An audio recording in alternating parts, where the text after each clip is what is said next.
जय हिंद। मेरा नाम है रवि। आपका स्वागत करता हूं अर्थवर्धन चैनल में। मेरा एसेट म्यूचुअल फंड अपना एक नया एनएफओ लॉन्च करने जा रहा है, जो कि है मेरा एसेट स्मॉल कैप फंड। ये एनएफओ 10 जनवरी को ओपन हो जाएगा और 24 जनवरी को क्लोज हो जाएगा। अब इंडिया का जो मार्केट है वो साल दर साल बड़ा होते जा रहा है। हम यहाँ पर स्मॉल कैप के अंदर ही बात करने वाले हैं, लार्ज कैप और मिड कैप को यहाँ पर कंसीडर नहीं करेंगे। हम सिर्फ स्मॉल कैप का एग्जाम्पल लेते हैं, किस तरीके से बड़ा हुआ है वो मैं आपको बताता हूँ। जो स्मॉल कैप की सबसे बड़ी कंपनी थी 2019 के अंदर, उस समय उसका मार्केट कैप था 8,800 करोड़ का। लेकिन वही कंपनी जो अभी के समय में 2024 के अंदर उसका साइज देखें तो वो हो चुका है 32,000.8 करोड़ का। यहाँ पर आप समझ सकते हैं कि यहाँ पर जो कंपनीज का साइज है वो कितना बड़ा हो चुका है। वही हम स्मॉल कैप की जो सबसे छोटी कंपनी थी उसको अगर हम देखें तो उसका साइज था 2000 समथिंग करोड़ का। लेकिन अभी के समय में ये हो चुका है 11,000 करोड़ का। मतलब आप साइज को समझ सकते हैं कि कितना बड़ा हो चुका है हमारा मार्केट। यहाँ पर लार्ज कैप भी बड़ा हुआ है, स्मॉल कैप भी बड़ा हुआ है और यहाँ पर मिड कैप भी बड़ा हुआ है। Over the longer period of time ये लार्ज कैप ने, मिड कैप ने और स्मॉल कैप ने किस तरीके से रिटर्न दिए वो आप यहाँ पर देख सकते हैं। लार्ज कैप ने 22% CAGR के हिसाब से रिटर्न दिया है, मिड कैप ने यहाँ पर 31.0% CAGR के हिसाब से रिटर्न दिया है, जबकि स्मॉल कैप ने यहाँ पर 34.0% CAGR के हिसाब से रिटर्न दिया है। इन तीनों को अगर हम कंपेयर करके देखें तो स्मॉल कैप ने यहाँ पर 2019 के बाद से लेके अभी तक 2024 के अंदर में बहुत ही शानदार और सबसे ज़्यादा रिटर्न दिए है। वहीं पर अगर हम मार्केट कैप की बात करें, ओवरऑल मार्केट का, तो हम देख सकते हैं 2019 के अंदर स्मॉल कैप का यहाँ पर मार्केट कैप था यहाँ पर 11 लाख करोड़ का, जबकि अभी के समय में 2024 के अंदर बढ़कर हो चुका है 48 लाख करोड़ का। जैसे जैसे मार्केट का साइज बड़ा होता है तो उसका मतलब ये होता है कि उसके अंदर रहने वाली कंपनीज का भी साइज बड़ा हो रहा है। तो ये भी होता है कि जो स्मॉल कैप की कंपनी होती है वो मिड कैप के अंदर शिफ्ट करती है, मिड कैप की कंपनी होती है वो लार्ज कैप के अंदर शिफ्ट करती है, और वैसा उल्टा भी होता है। लार्ज कैप में से अगर किसी कंपनी का परफॉर्मेंस अच्छा ना हो तो मिड कैप में आता है, उसी तरीके से मिड कैप का कोई कंपनी का परफॉर्मेंस अगर अच्छा ना हो तो मिड कैप से स्मॉल कैप के अंदर आ जाती है। ये आप समझ गए होंगे। अब मैं यहाँ पर स्मॉल कैप का एग्जांपल देता हूँ। 54 कंपनीज ऐसी है जो 2010 से लेके 15 तक में यहाँ पर स्मॉल कैप से मिड कैप के अंदर शिफ्ट हो गई है, और वहीं 2020 से लेकर 2024 के अंदर 86 जैसी कंपनीज है जो स्मॉल कैप से मिड कैप के अंदर शिफ्ट हुई है। अब वही 2019 से लेके 2024 तक का हम अगर डेटा चेक करें तो यहाँ पर टेलीकॉम सर्विसेज ने यहाँ पर 71% CAGR के हिसाब से रिटर्न दिया है, मतलब बहुत ही शानदार रिटर्न है। यहाँ पर ऑयल एंड गैस ने 55% CAGR के हिसाब से रिटर्न दिया है। यहाँ पर एरोस्पेस एंड डिफेंस ने 50% CAGR के हिसाब से रिटर्न दिया है। तो आप यहाँ पर सारे के सारे जो सेक्टर्स हैं उनको यहाँ पर कंपेयर कर सकते हैं, साथ में उनका जो मार्केट कैप है ओवरऑल पूरे सेक्टर का वो किस तरीके से बड़ा है वो भी आप यहाँ पर कंपेयर करके देख सकते हैं। एक हम यहाँ पर सिर्फ ऑयल एंड गैस को यहाँ पर कंपेयर करते हैं, जिसका मार्केट कैप था 2019 के अंदर 7,241 करोड़ का।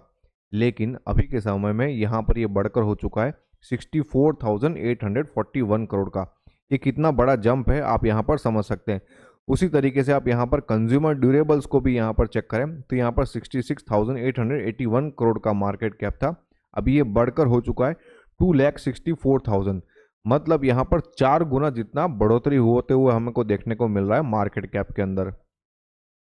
अब ये जो स्मॉल कैप है उसके अंदर कुछ यूनिक बिजनेसेस आते हैं जो और कहीं पर भी नहीं देखने को मिलते, लार्ज कैप में भी देखने को नहीं मिलते और साथ में मिड कैप में भी नहीं देखने को मिलते हैं। कौन से बिजनेसेस है, जैसे कि यहाँ पर पेपर है, फॉरेस्ट है, जूट प्रोडक्ट्स है, यहाँ पर एंटरटेनमेंट के जो बिजनेसेस है मतलब कंपनीज है, साथ में यहाँ पर हाउस होल्ड प्रोडक्ट्स है, यहाँ पर health care equipments and supplies है, टेलीकॉम इक्विपमेंट्स बनाने वाली कंपनीज और साथ में टेक्सटाइल अपीयर्स। ये जितनी भी कंपनीज है वो मात्र हमें यहाँ पर स्मॉल कैप के अंदर ही देखने को मिलती है। अभी जो स्मॉल कैप का मार्केट है उसने बहुत सारे उतार चढ़ाव भी यहाँ पर फेस किए हैं, जैसे कि यहाँ पर 2008 का क्राइसिस भी देख सकते हैं, यहाँ पर क्यू टेपर वरी भी यहाँ पर हम देख सकते हैं, 2020 का जो रीसेंट एग्जांपल है वो भी आप यहाँ पर देख सकते हैं। लेकिन उसके बाद भी कंटिन्यूसली जो जर्नी है वो बहुत ही शानदार हमें देखने को मिल रही है।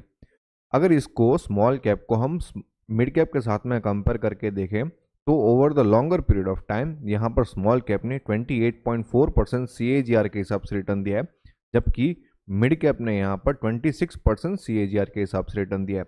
आप यहाँ पर देख सकते हैं कि यहाँ पर मिड कैप को यहाँ पर बीट किया हुआ है। In the terms of SIP भी अगर हम बात करें तो स्मॉल कैप ने 3 साल के अंदर 31% CAGR के हिसाब से रिटर्न दिया है, 5 साल के अंदर 29.0% CAGR के हिसाब से रिटर्न दिया है, जबकि 7 साल के अंदर 26.5% CAGR के हिसाब से रिटर्न दिया है।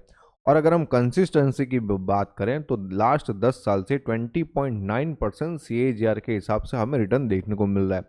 यहाँ पर अगर आपने 10,000 रुपीज़ की SIP स्टार्ट करी होती तो यहाँ पर आपका कितना रिटर्न बैठा होता वो भी आप यहाँ पर देख सकते हैं।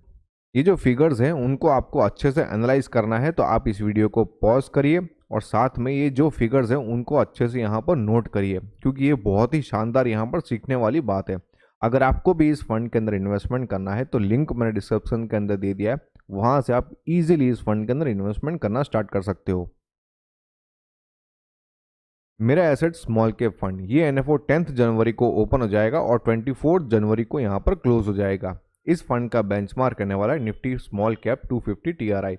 और ख़ास बात मैं आपको यहाँ पर बताता हूँ, इस फंड के अंदर किसी भी तरीके का एग्जिट लोड भी नहीं है।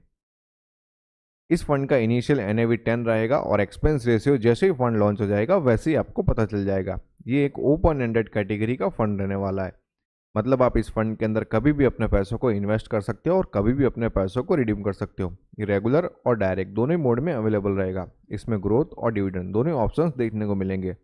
यहाँ पर इन्वेस्टमेंट ऑप्शंस कौन से हैं, मतलब आप यहाँ पर SIP के थ्रू भी अपना इन्वेस्टमेंट स्टार्ट कर सकते हो, लमसम के थ्रू भी अपना इन्वेस्टमेंट स्टार्ट कर सकते हो, एक साथ अपना पैसा यहाँ पर पार्क करके SWP के थ्रू भी आप इन्वेस्टमेंट करना स्टार्ट कर सकते हो, साथ में यहाँ पर आप अपनी STP भी स्टार्ट कर सकते हो। मतलब एक फंड से स्मॉल कैप के अंदर अपने पैसों को यहाँ पर ट्रांसफ़र कर सकते हो।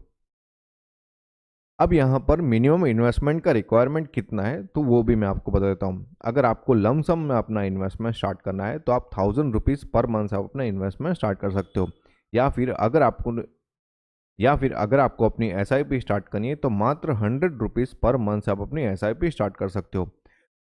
इन्वेस्टमेंट कहाँ से कर सकते हो तो लिंक मैंने डिस्क्रिप्शन के अंदर दे दिया है, वहाँ से आप बहुत ईजिली अपना इन्वेस्टमेंट स्टार्ट कर सकते हो। अगर आप सीरियसली अपना इन्वेस्टमेंट स्टार्ट करना चाहते हो तो नीचे दिए गए नंबर पर आप कांटेक्ट कर सकते हो। अब मेरा क्या मानना है इस फंड के बारे में वो मैं आपको बताता हूँ। जैसे कि आगे अपन ने यहाँ पर जो स्मॉल कैप के जो पोटेंशियल है वो हमने यहाँ पर चेक किया। स्मॉल कैप साइज़ में बड़ा स्मॉल हो सकता है लेकिन इसका पोटेंशियल बहुत ही ज़्यादा है। अगर आप लॉन्ग टर्म के लिए इन्वेस्टमेंट करना चाहते हो तो इस फंड के बारे में आप सोच सकते हो। अगर आपने और भी कहीं पर भी इन्वेस्टमेंट किया हुआ है तो इस फंड के अंदर इन्वेस्टमेंट करके आप अपने पोर्टफोलियो को डाइवर्सिफाई कर पाओगे, क्योंकि ये इक्विटी कैटेगरी का फंड है तो आपको इस फंड के अंदर शॉर्ट टर्म के लिए तो बिल्कुल भी इन्वेस्टमेंट नहीं करना चाहिए। अगर आपको इस फंड के रिगार्डिंग या फिर और भी किसी भी तरीके के क्वेश्चन है तो आप हमें टेलीग्राम, ट्विटर और इंस्टाग्राम पर फॉलो करके अपने क्वेश्चंस को पूछ सकते हो। साथ में आप अपने क्वेश्चंस को यहाँ पर कमेंट में भी डाल सकते हो। होप ये वीडियो आपको पसंद आया होगा। अगर ये वीडियो आपको अच्छा लगा तो लाइक करो, शेयर करो और सब्सक्राइब करो। Thanks for watching.